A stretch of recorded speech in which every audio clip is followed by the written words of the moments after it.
যাচ্ছো কেন? দই কিনবে? কেমন করে কিনবো? আমার তো পয়সা নেই। কেমন ছেলে তুমি, কিনবে না তো আমার গলা বইয়ে দাও কেন?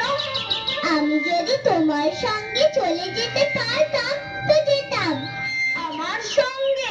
হ্যাঁ, তোমার সঙ্গে। তুমি যে কত দূর থেকে হাঁটতে হাঁটতে চলে যাচ্ছ শুনে আমার মন কেমন করছে। বাবা, তুমি এখানে বসে কি করছো?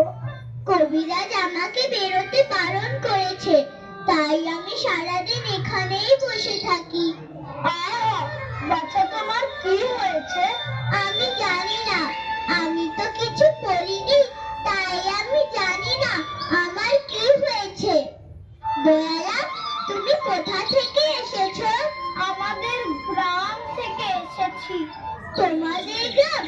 অনেক দূরে তোমাদের গ্রাম।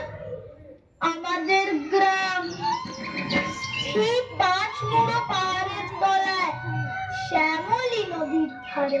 5 মুড়ো পাহাড়, শ্যামলী নদী?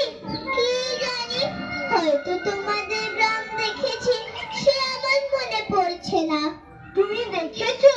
পাহাড়ের তলায় কোনোদিন গিয়েছিলে নাকি?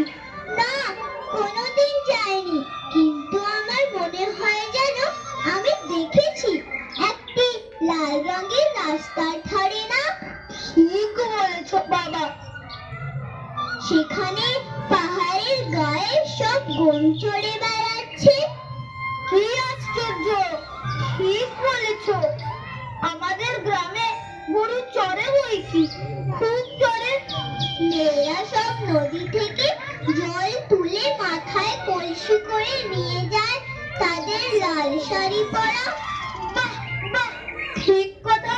কিন্তু বাবা, তুমি নিশ্চয়ই সেখানে কোনোদিন বেড়াতে গিয়েছিলে।